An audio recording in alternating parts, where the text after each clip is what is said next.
So I decided to throw away the big one. The next one is in a pot that is very fragile. This one also has hairy leaves. At the moment I'm just fangirling. I just love the leaves.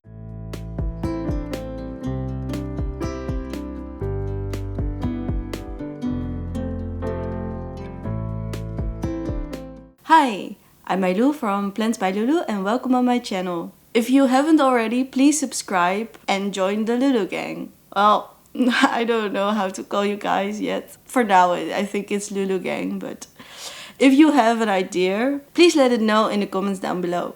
For this week, I'm going to tell you my top 5 favorite plants at the moment, as of April 2023. They are not in a particular order, I just love them all equally. And this is my top 5 of plants I can't get enough of. I just find them all equally beautiful. So the first one I want to discuss is this one. This is Epipremnum pinnatum variegata. And I just love the leaves. Look at the variegation. Look at the small mini holes it has, and every leaf is different.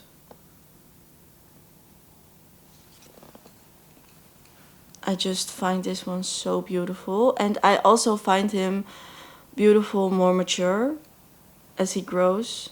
This one has a beautiful variegation, not too white. This is very marbled and I really love it. So this one is a top cutting I took recently, and this one is the mother plant. If you can see, this is the smallest leaf of the mother plant, and this is the new growth point. So as you can see, these leaves are very small, and I also love the smaller leaves. I find them very cute, but I think because I have a bunch of cuttings, I think I will get a trailing plant with all small leaves. I really would like that, so I will have a bigger one with mature leaves and a hanging plant with a bunch of smaller leaves. This one was fairly easy to me. I started with, as you saw, with a very small leaf as a 1-leaf cutting. I bought it, I think, for 35 euros.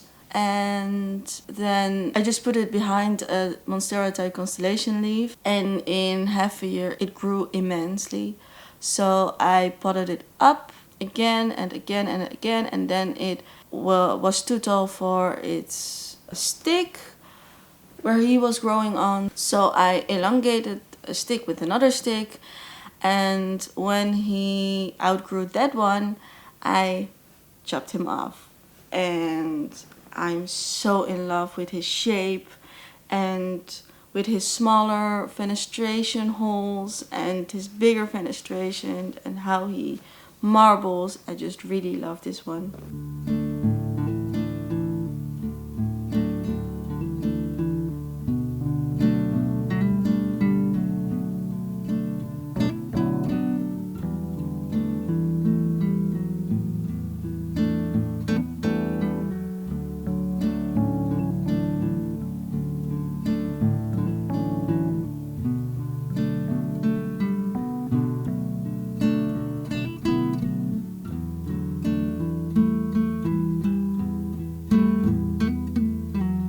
So the next one on the list is Hoya caudata sumatra.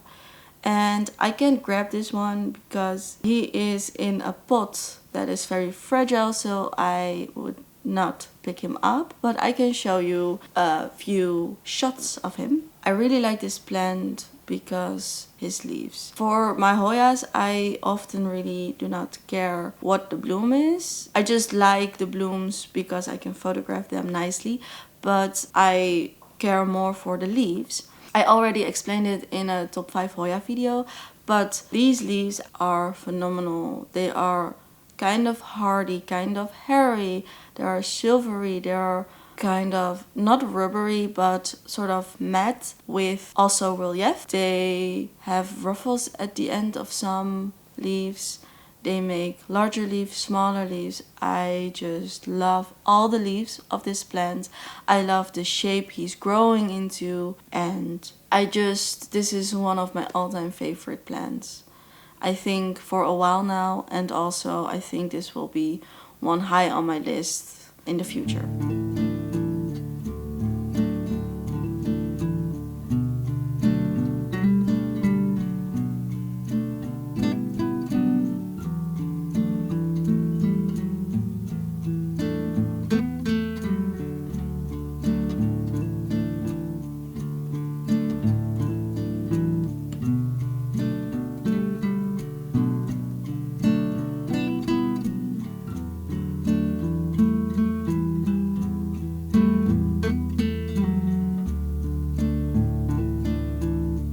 On to the next one, which is also a Hoya. This one is Hoya huensis. I hope I say it correct. This one is also one of my favorites because of his leaves. I think all of them will be my favorite because of their leaves. But this one is one of my favorites in the way in which he grows, because I really like the more top heavy, but also like some leaves are dangling on the bottom. And this one is also phenomenal because it's a very hardy plant. Like I can squeeze a little bit, but if I squeeze harder it will break the leaf. So it's a very hardy plant. This one also has hairy leaves. I don't know if you can see them. And this is an up close. This one also has silver in them, but it's more speckled. And I just love the leaves. If you can see the leaves at the bottom, it's so beautiful. I find it such a beautiful plant. That is this one. And I also started with this one with 2 leaves. Well, I started with 4. But upon arriving, the plant lost 2 leaves and it became a 2-leaf cutting. And I was wondering if he would make it, because the original stem is, I don't know if I can show you, but the original stem is very woody. And that is also how he came to me. And with very woody stems, you often don't know if they're gonna rot or if they would make new grow buds and make new leaves. So yeah, also one of my all-time favorites.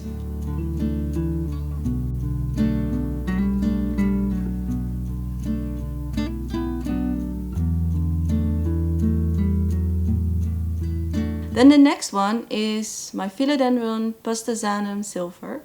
And I already mentioned this in my Q&A video, but at the moment I'm just fangirling because of its beautiful leaves. It is such a beautiful, beautiful silver.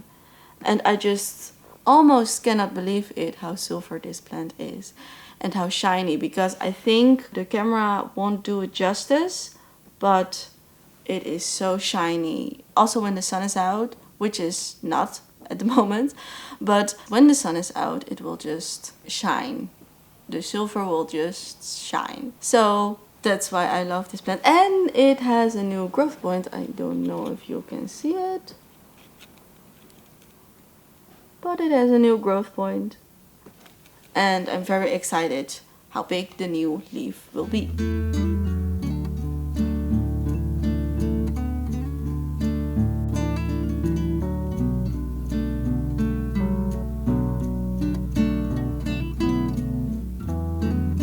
And the last one on the list is my Philodendron Mame Silver Cloud. And this one had a journey. This one, this one was quite big when he came in. He had like this big of leaves. But almost all the leaves just went yellow and declined very easily. And I think that took 7 months. But in the time he declined, and eventually there was no leaf left. There was only a stump. He grew another baby plant.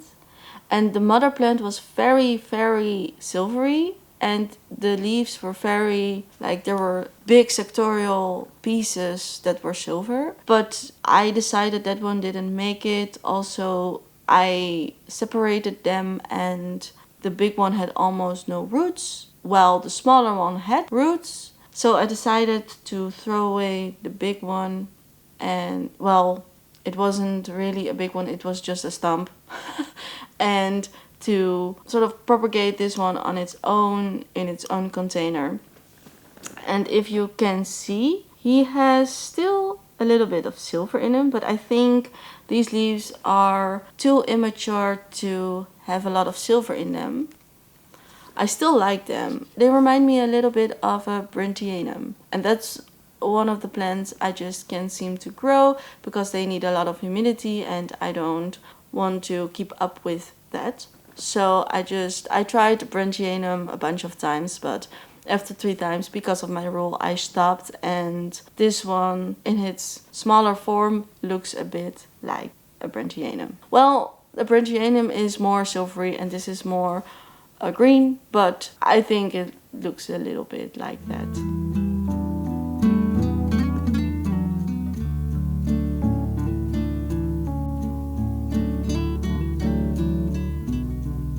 So this was my top 5. I am very interested in what your top 5 is or what you think of my top 5. So let me down in the comments below what you think of it, what your top 5 is. Maybe we share some plans, and I'm excited to read your thoughts about it. So this was the video. If you liked it, please hit the subscribe button and don't forget to hit the like button. And I will see you in the next video. Doei!